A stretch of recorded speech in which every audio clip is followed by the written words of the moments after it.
Information Centre, Library and Open Science. Our guest today is Alain Kefelec, who is a researcher from the French National Centre for Scientific Research.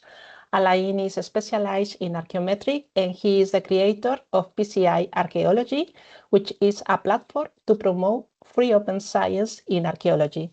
The talk is called Peer Community in Archaeology, a free and transparent initiative for preprint peer reviewing. Alain, welcome to the Aquest. Thank you for accepting our invitation, and the floor is yours. Thank you very much, Lydia, for the invitation. Yeah, I will start directly by sharing my screen. I hope it will work immediately. Yeah, apparently it's working properly. So yeah. So, as you said, I will present the initiative, which is called Peer Community in Archaeology. So it's really a community of researchers trying to organize a free and transparent way for peer reviewing of manuscripts, which are already accessible to everyone online. So the main thing is that open science is just good science. So that's our main goal here. It's to promote open science and also to explain to everyone that open science is just good science. So we think that for good science, we need it to be open, but also to be free, to be peer reviewed, because so far we didn't find anything better than peer reviewing to improve the scientific process. And we also find it very important that the science is reproducible.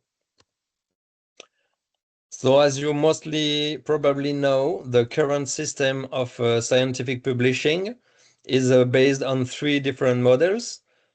So the model that we knew during the 20th century and at the beginning of the 21st century is journals behind paywalls. So it was the readers that were paying the fees, the readers or directly the universities or research organizations. More recently, the open access movement has started, and unfortunately, most of this open access system has been based on authors paying fees to publish their article open access.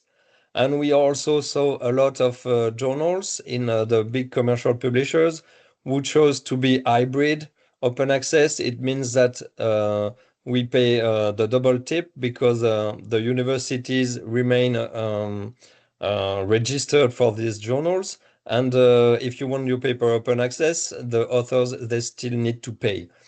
And in this system, there are still some diamond open access journals, which are totally free journals. In this current system, the cost of one paper published is around 3,000 euros. And I speak here only about the cost of publishing the paper, of course, not the cost of doing the science, paying the researchers, etc. So this cost comes when you make a simple division of the total cost of academic publication in a year in the world, which is $10 billion. And every year, around 3 million articles are published.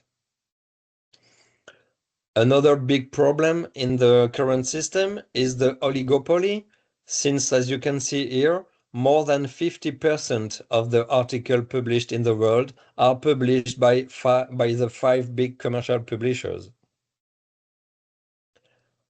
The cost of this system is totally abusive. As you can see on the left of this slide, the margin of the big publishers are totally out of control, and it is probably the best market in the world if you want to make profits, as you can see on the graphic.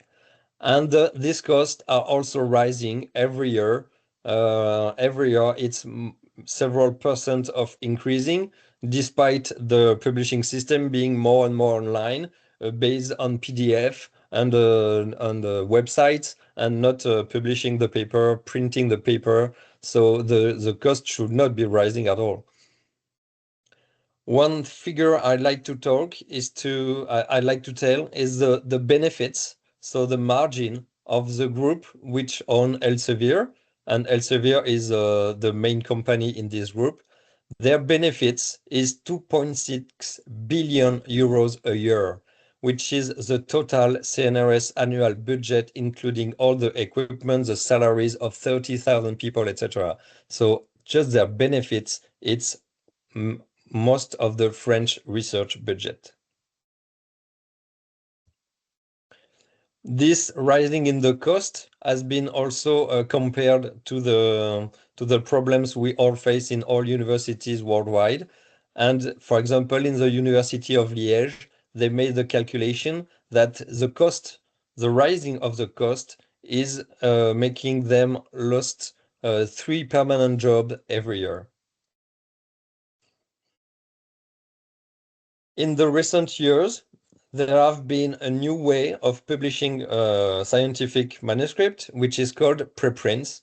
So these are manuscripts that authors put directly online on servers, and you can see in the recent year a big increase in the number of preprints submitted every month because of the biomedical world taking this preprint system for theirs. And so they publish a lot of preprints, especially on the bioRxiv preprint server. But the initial preprint server was arXiv, and it was created long ago by physicists and mathematicians. Preprints have pros and cons, of course. And you can see here some of the pros for researchers and some of the cons, and also some of the pros and cons for the researchers, but also for the public and for the journalist, for example, etc. And some of these is the fact that I will only talk here about the cons, which are much smaller. Some journals may not accept manuscripts which are already on a preprint server, but this was a paper in 2021, and in 2025 this is almost not true anymore because all journals know they accept preprints. And one of the main problem of preprints is that the preprints are not peer-reviewed. But one of the very good things with preprint is that it's just a PDF on a preprint server. So in this case, one paper, instead of costing 3,000 euros, its cost is approximately 10 euros. So the peer community in is a system which was created by researchers in the south of France, researchers from the INRAE, which is another French research organism, and they created the system. And first they created peer community in evolutionary biology, and then ecology, and then someone else created paleontology, etc. So these are different communities of researchers, and the goal of these communities is to evaluate preprints. Currently, in 2025, there are 20 different PCIs in 20 different domains, and more are coming. So in this summary, we already saw that PCI, being totally free for researchers and for readers, is already checking one of the things that we need for good science. How does it work?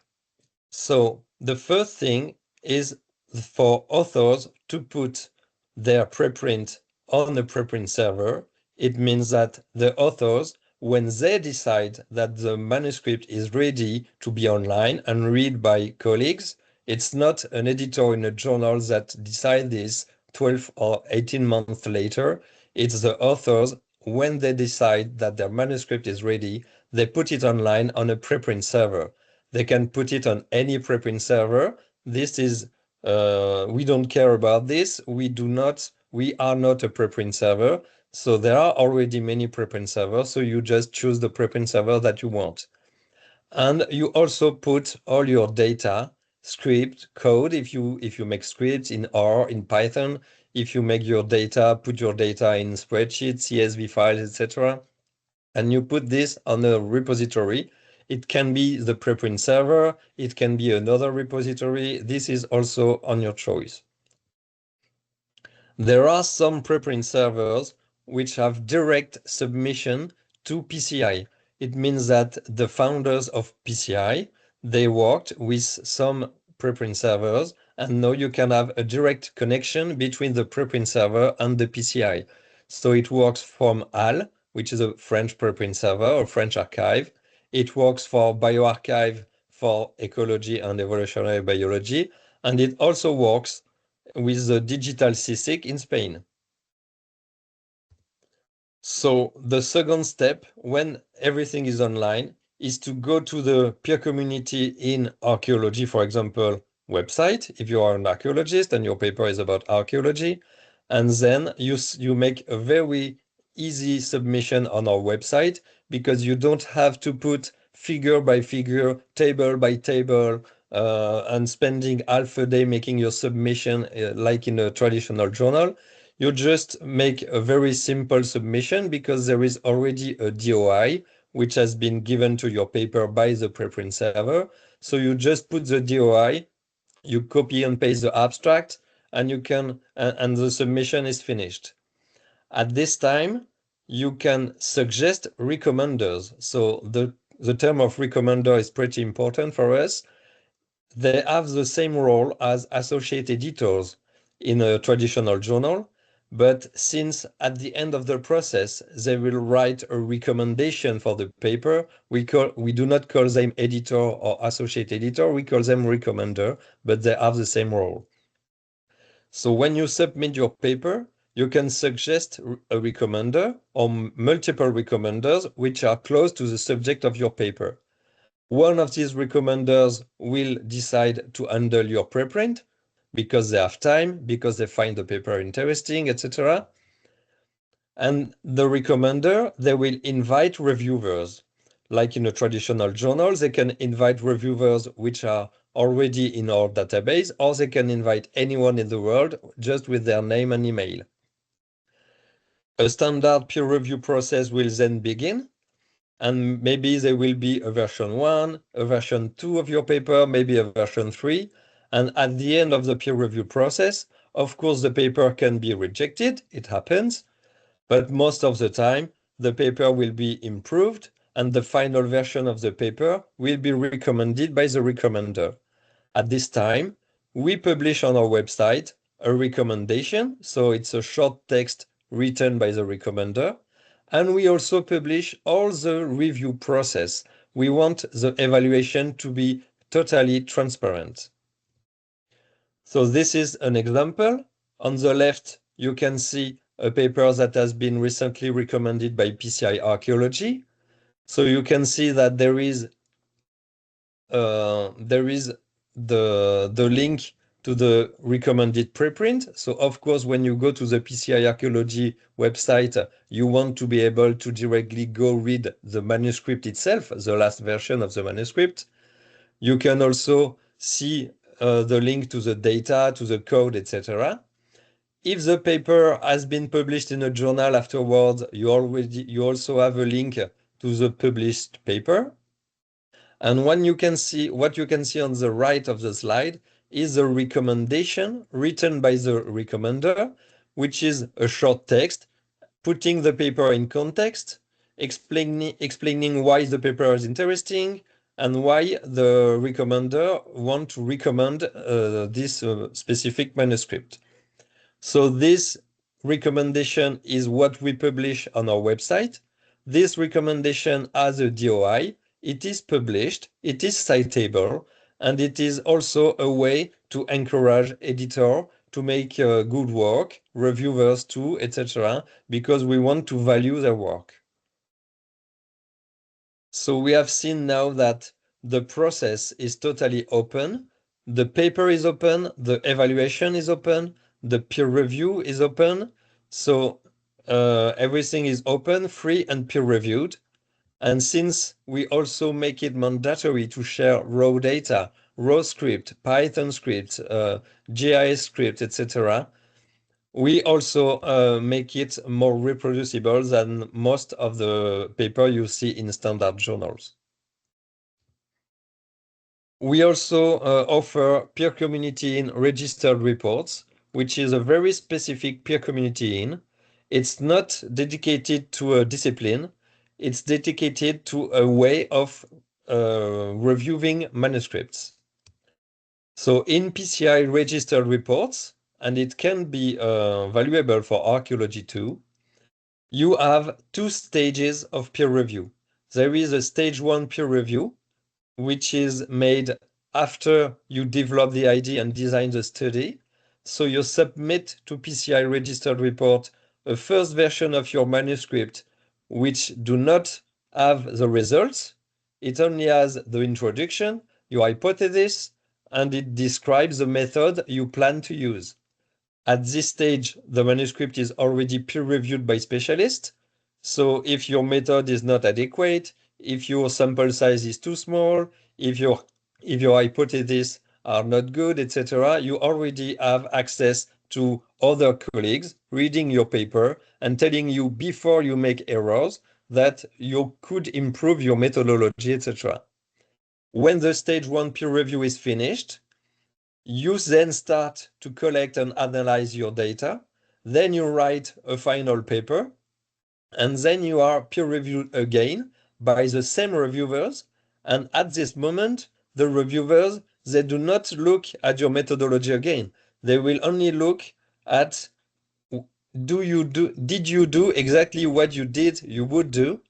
And so it improves reproducibility, it improves transparency, of course, because we know that sometimes people they write the hypothesis after they have made the analysis, and this is of course a bad way to make science.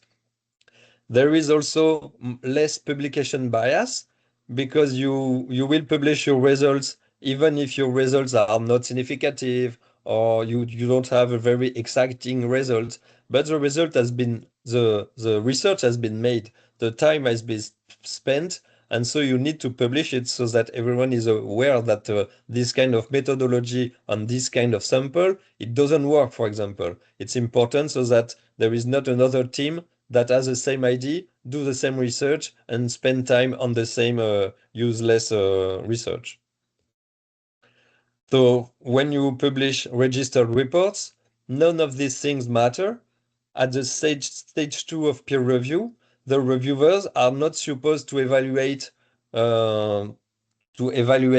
your hypothesis because they already evaluated this before. They do not evaluate if your research have impact, if it's sexy enough, etc. They just evaluate if you did what you said you would do. With the system of PCI, it has been evaluated that the complete cost of a recommended paper is approximately 150 euros. Of course, because it takes time to peer review, it takes money to have the websites, etc. So, but it's still very far to the 3,000 euros that I spoke about at the beginning of this presentation. The system of peer community in is growing, as you can see here. It's growing because we are created more disciplinary PCIs. It's also growing because each PCI currently is growing. So in every discipline, the number of submission is growing every year. So the system is currently pretty well working. And it's also important to know that, and that's why I show that. It's because it's a new system, and sometimes people can be a bit afraid of new systems and being alone in the system and no one care about it. And so it's important to know that if you choose our system, you won't be alone to choose this system, and it won't be time totally lost or a paper which is totally lost and nobody will never read. The peer community initiative in general is supported by many institutions, so mainly INRAE, which is the institution of the 2 or 3 founders of this initial system, the CNRS, which is the main research organism in France, the Ministry of Research in France, and you can see also many universities and many departments which are supporting peer community in, and this number also increases every year. The institutional support has go over 200, as you can see in 2024. So now I will talk more specifically about what may be more interesting for you. It's PCI Archaeology, which I created in 2020. So we have many recommenders. So the goal of having so many recommenders is to have recommenders specialized on all the disciplines, the sub-disciplines in archaeology. We try to have people working in every continent, in every period, on every kind of thing, from ceramics to uranium thorium dating, radiocarbon dating, lithics, field work, geoarchaeology, etc. So the number of recommenders here you can see it's 191 on the slide, but in fact this slide is a bit out of date. Currently we are more than 240. As you can see, we also have a pretty strong bias on Europe, because I think that open science and open access science is more inclined in the spirit of European researchers. And so I'm trying for years, but it's very difficult to find recommenders in more diverse countries. And so if you know colleagues in countries who would be interested in being recommenders, please tell them about us, and we can try to contact them. Yeah, that was the goal of this slide. So currently our recommenders are senior, mid-career, junior, early career. We try to have everyone on board. We try also to have not too many French people, but as you may understand, since I myself, I'm French, it was at the very beginning, it was way easier to find French colleagues that I know. So now we are trying to get almost non-French people being recommenders. And we also try to reach parity and have 50-50 between males and females, which is pretty close. And we are still working on it. So this is a slide I presented recently to all the recommenders of PCI Archaeology. I made a summary of the submissions to PCI Archaeology. So as you can see, it has been growing. And you can see that one of the big things we managed to do is to make a partnership with the CAA. So the CAA is the association. It's a Computer Applications in Archaeology. So it's a conference that is been every year for decades, I think. And since 2023, they decided to partner with us to organize the peer review of their proceedings. So in 2023, the conference was held in Amsterdam, and they had many submissions.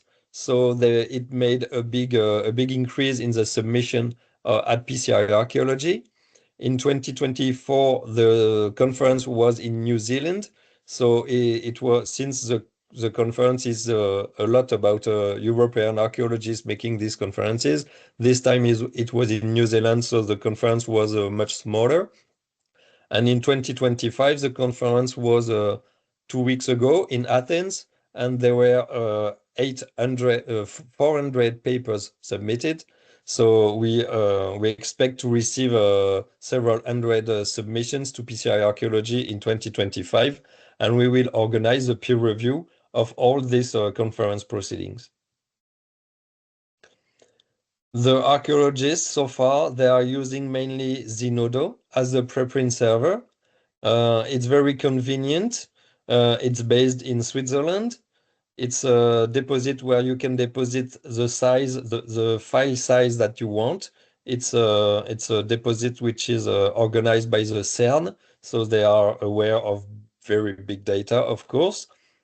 And also this very high number in Zenodo is because for the CAA proceedings, we ask people to put their paper on Zenodo, because it's possible on Zenodo to group preprints together. So each conference create a group, and people put their preprint in the group. And on the other preprint server, you cannot do groups like this. So that's why Zenodo is so strong here. And also because you can put in the same Zenodo deposit, you can put the manuscript, the code, the data, etc. You don't need to make a separate deposit with data on a server and the manuscript on another server. You can put everything on the same server, and even big data like 3D models and things like this.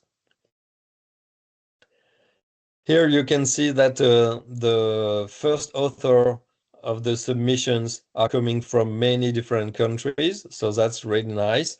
Or you can see that it is mostly from Europe, so we are also trying to make a to have more diverse origin, but this also is pretty difficult. 3 weeks ago, I was in the SAA in Denver, in the United States, to try to get more US-based people to use PCI Archaeology.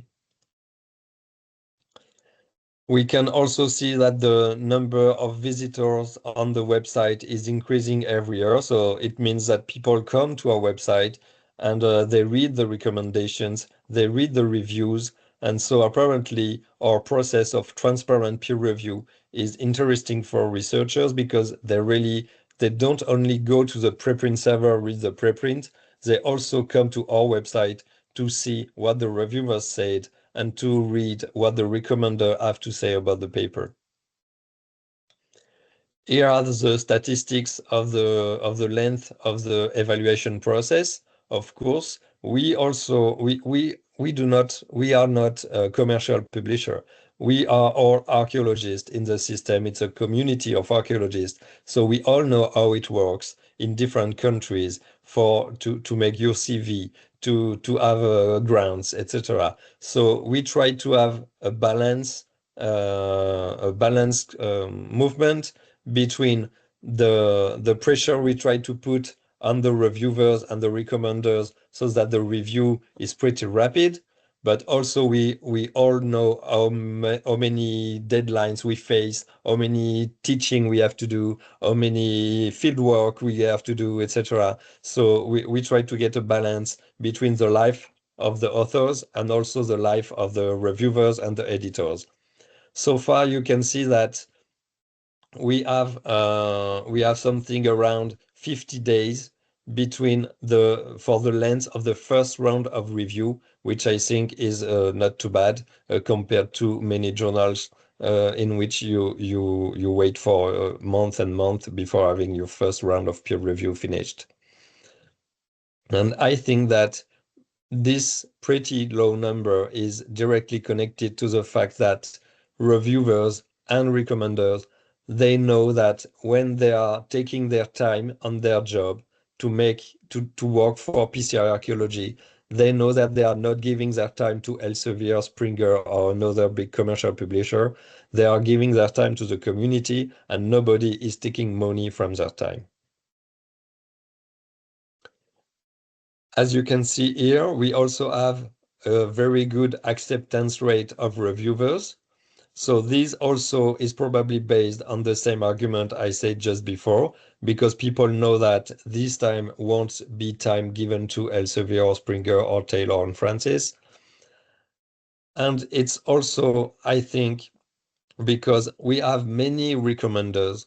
So when a recommender decides to handle a preprint and invite reviewers, most of the time, the recommender know the reviewers because we are a community. So it's the reviewer, when they receive an invitation, they do not receive an invitation from someone in Australia to review a paper about Southwest France, and they are themselves based in Brazil.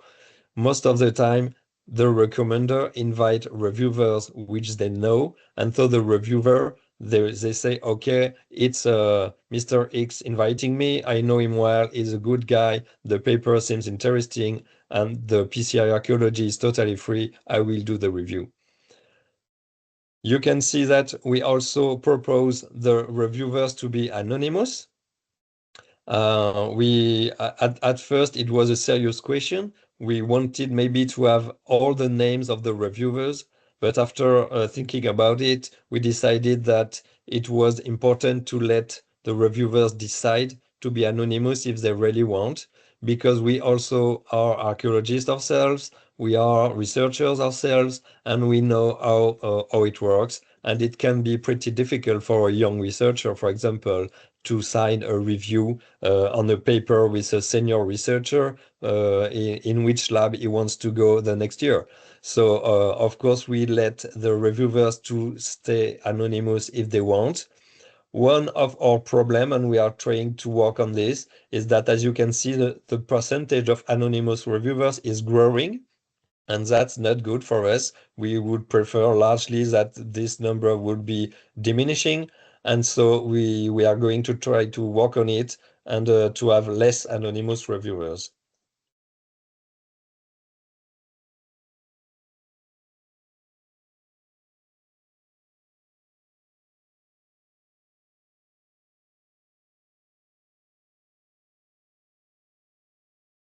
Alain, we have a problem with your sound.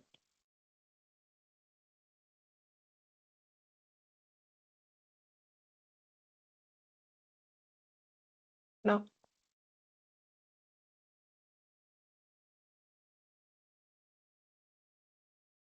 It's okay now? Yes. Oh yeah, sorry, I clicked on the button. I don't know why. No problem. Sorry. So as I said before, the preprint, when it's recommended, it is still a preprint. So it's still on a preprint server. What we publish on the PCI Archaeology website is the recommendation and all the evaluation process. We do not publish the manuscript. So at the end of the evaluation process, the their journal, their to any journal if they really want. We consider that the research, the science is done because it's a manuscript, online, accessible, and it's reviewed. So science is finished. But we also know your journal names if there's CV. So we offer a list of PCI journals. You can see in this list. In this list, we try to have this list bigger and bigger every year by contacting all the journals, etc.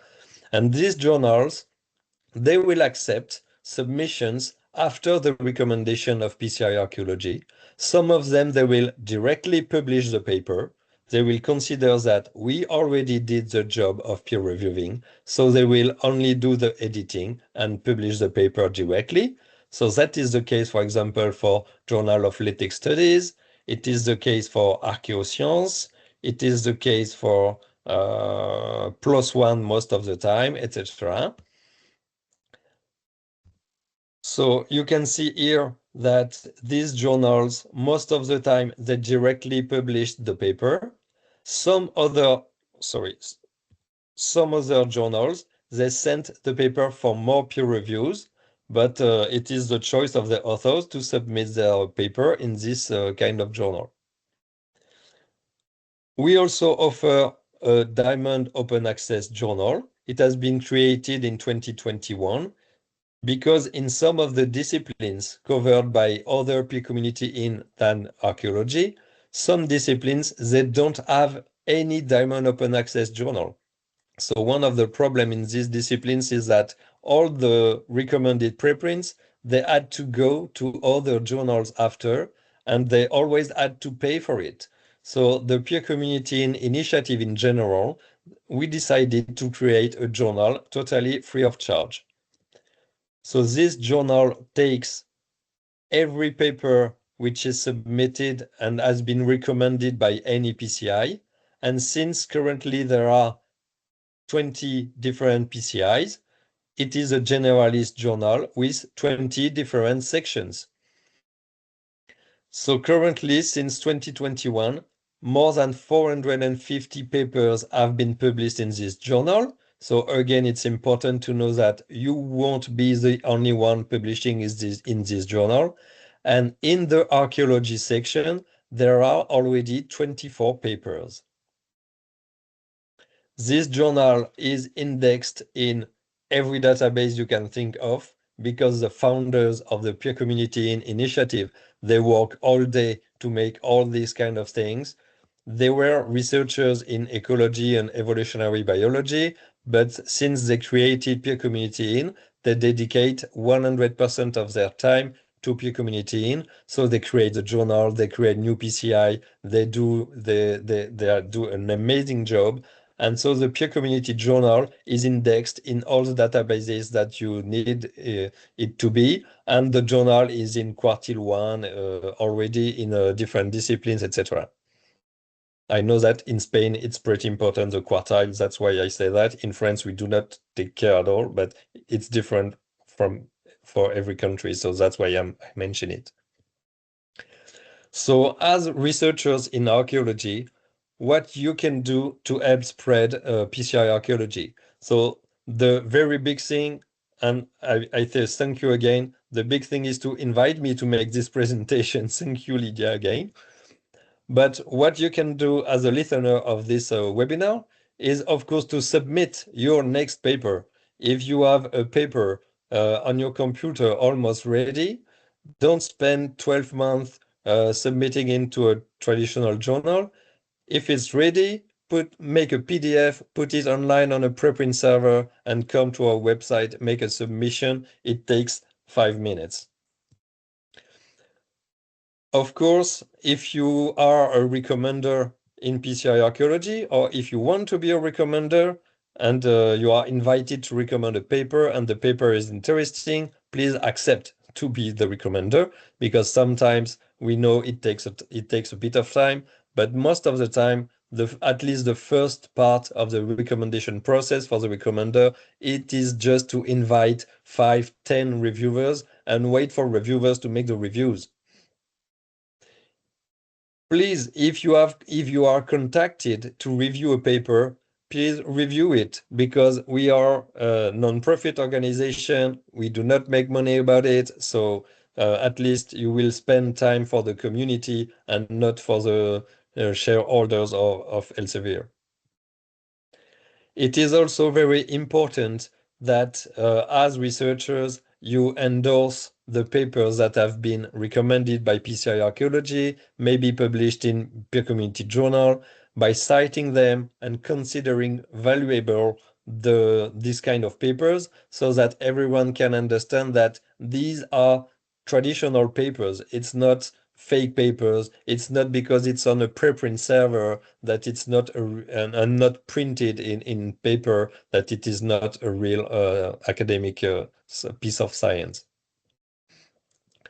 It is also important to have more and more institutional committees, universities to support the peer community and initiative in general. So if you have access to people in your university or in your institution that can have this the power of making this kind of choice, please contact them and put us in copy, and we can discuss with them, etc. how it works. It's very simple.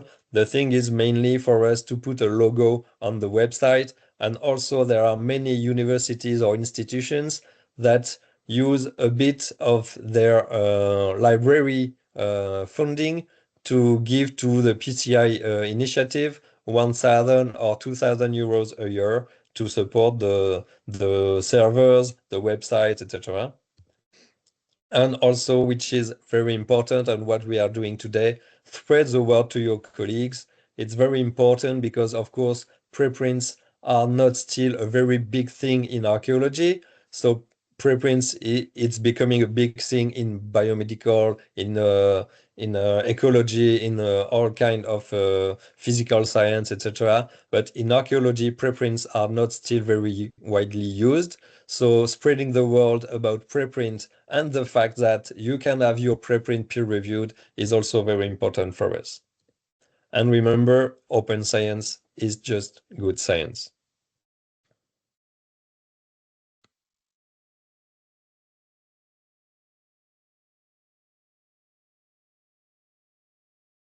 Thank you, Alain, and congrats for this platform. Do you have any question?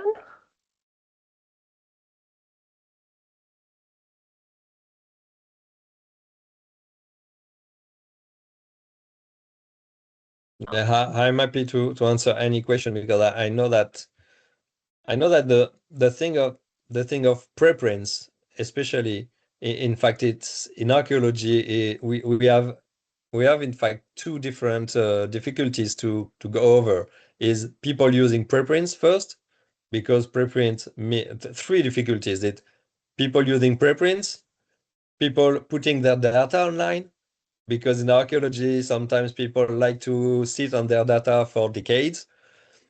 And also after that, when it's online, using our system of peer reviewing, making it a transparent peer review instead of going to a traditional journal. So we have the three things which are a bit different in archaeology than in other disciplines. And so I'm happy to answer any question.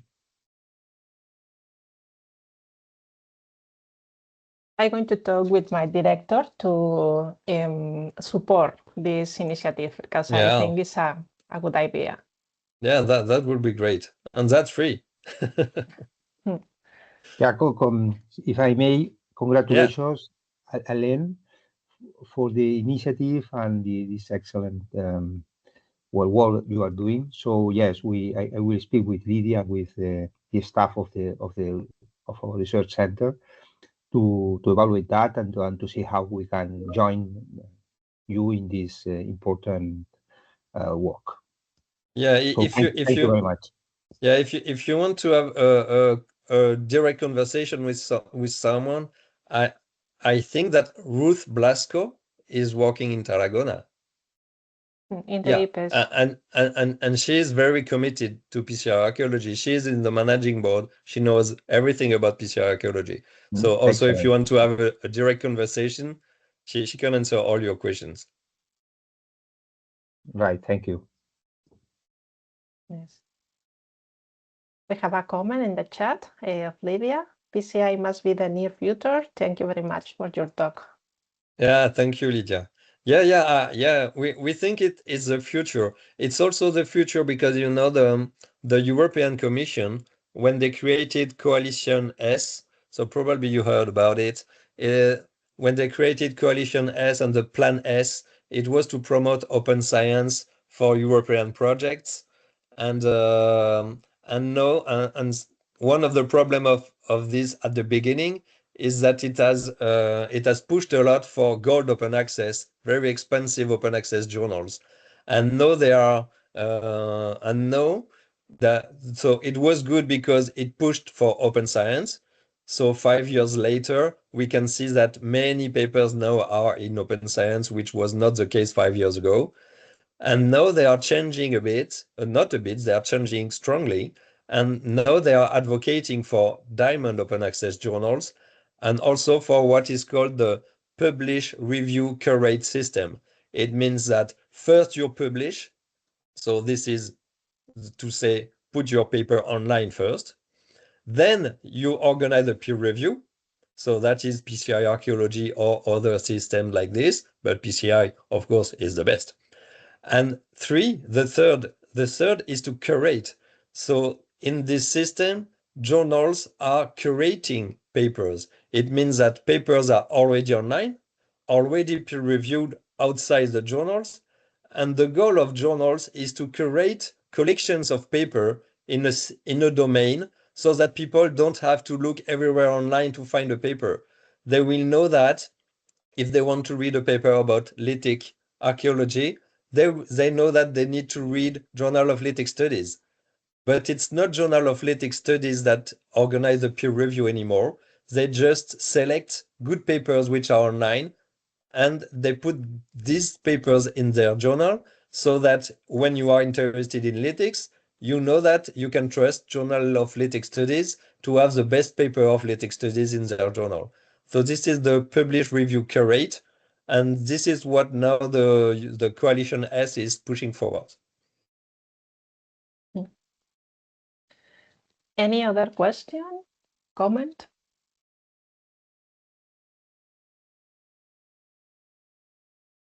Lydia says that is totally agree with you. Yeah. Any comments? I think no. Okay. Thank you so much for this talk, Alain. And thank you for accepting the invitation. Thank you for the invitation. That's why I do this job. Perfect. So have a good day, everyone. See you too. Bye. See you. Thank you so much.